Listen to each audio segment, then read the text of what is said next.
Yesterday is history, tomorrow is a mystery, but today is a gift. That's why it's called the present. So, have you ever found yourself stuck in a time machine of your own making, constantly revisiting the past or fretting about the future? Yeah, me too. It's like we get stuck in some kind of never-ending rerun of the greatest and not-so-greatest hits of our lives. But here is the thing. When we are so busy going backwards and forwards in time, mentally, we overlook the only moment really at our disposal, the present one. Let me tell you a little story. A few years ago, I was the undisputed champion of living anywhere but the present.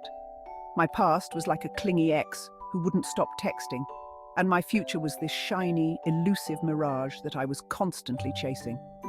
Meanwhile, in the present, it was just this annoying waiting room I had to sit in while I obsessed over everything else.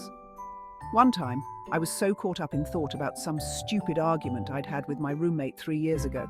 Seriously, who cares who ate the last Pop-Tart?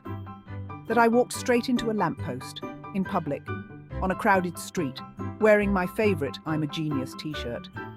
The universe has a rather weird sense of humour, making the best of times out of the worst. Standing there, nursing my bruised forehead and bruised ego, I had an epiphany.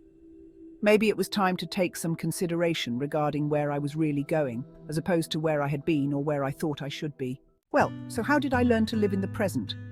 First off, I had to realise that my brain was basically just a hamster running on a wheel, time travelling. It was tiring, and to be quite honest, the hamster deserved better. So I decided to try meditation. By try, I mean I sat in a lotus position on my floor, closed my eyes and right on out, face planted into sleep. As it would turn out with my body, be present translated to take a nap. Not really what I had in mind, but at least I was getting some rest. That really epic failure at becoming an overnight Zen master brought me to the realization that I needed to start small. In theory, microscopic. I started small. Every time I felt the familiar spiral of the past or future, I'd stop and name 5 things that I could see, 4 things I could touch, 3 things I could hear, 2 things I could smell, and 1 thing I could taste.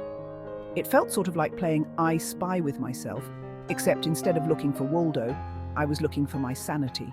It had this weird side effect. I started becoming conscious of all kinds of things I'd never noticed before, like my cat's twitching whiskers when she dreams, or how the sunlight worked patterns on my wall late in the afternoon. Suddenly, the present moment wasn't just a waiting room again. It was a treasure hunt. I mean, come on, living in the now is not all rainbows and unicorns. Sometimes now flat out sucks, like when you're stuck in traffic and your bladder is screaming at you louder than a heavy metal concert is wallowing in decibels. In those moments, I learned to practice what I call creative presence. Instead of wishing I was anywhere else, I'd make up stories about the people in the cars around me. That guy picking his nose? Obviously, he is a secret agent on a mission to save the world from an alien invasion. That woman singing her heart out? Obviously, she is practicing for her Broadway debut. Soon, even the most humdrum moments were turned into adventures. Now, I hear what you're thinking. But what about all the important stuff I need to plan for?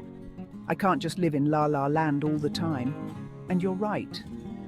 Living in the present doesn't mean becoming some flaky airhead who forgets to pay the bills or show up to work. It's about balance. I like to think of it like this. The past is such a great teacher, and the future can be fun, like a playground for our imagination. But the present, that's where magic happens. It's where we actually live life, make some choices, and create memories. The practice of gratitude was one of the biggest game changers for me. No, I don't mean writing saccharine posts on social media about how blessed one is. Rather, it means sincere, even begrudging, gratitude for the little things. When I wake up and knock my toe on something and really feel like cursing the universe, I attempt instead to be thankful that I have toes to stub. Another trick that I have learned is to treat your thoughts like those flimsy clouds that you see in the sky. They will come and they will go. You do not have to chase every single one down. This always works best with thoughts of anxiety over things yet to be. Instead of getting caught up in a tornado of what-ifs, I acknowledge the thought and let it float on by. It's kind of like being a meteorologist for my own mind, except I don't have to wear a cheesy suit or point at a green screen. More surprising than the workplace effect was the change learning to live in the present brought into my relationships. When I'm present in conversations, as opposed to running through how I'm going to respond or replaying that really dumb thing I did in 3rd grade. I relate to people on a much deeper level. As it turns out, people give a shit when you actually listen, instead of just counting the word count until you get to have your turn. Whoa. Of course, there are still days when I find myself slipping back into old habits. Like when I'm in the middle of a Netflix binge and the crap Crusher said at that party 5 years ago comes flooding back. At those times, I try to not be so hard on myself.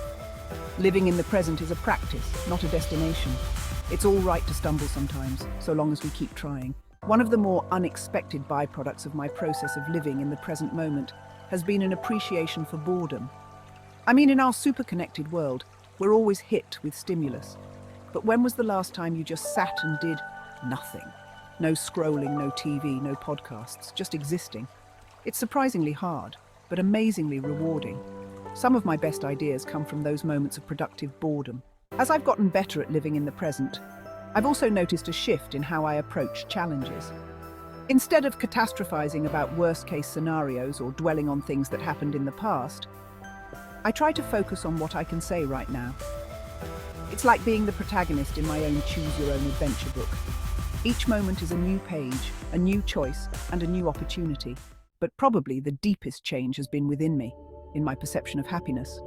Earlier, I used to feel that happiness was some sort of elusive, ideal state that I would get to once all was really well with my life. Spoiler alert, that never happened. Happiness isn't a destination. It's how one travels. It's the very moment. Like an ideal cup of coffee, a laugh with a friend, or just the pure joys of completion. And thus, when we live in the present, we will be able to embrace them, not letting those moments get away in our lives and out of reach. So, if you're sitting there, caught in the time machine that is your brain, let me invite you into the present. It's not always easy, and certainly not perfect, but that's where life actually happens. And trust me, it's way more interesting than playing that argument about the Pop-Tarts over in your head for the millionth time. Remember, the present moment is a gift. That's why they call it the present. Okay. I know I started with that quotation, but it's just too good not to use twice. So unwrap it, enjoy it, and maybe try not to walk into any lampposts while you're at it. Your forehead and your ego will thank you.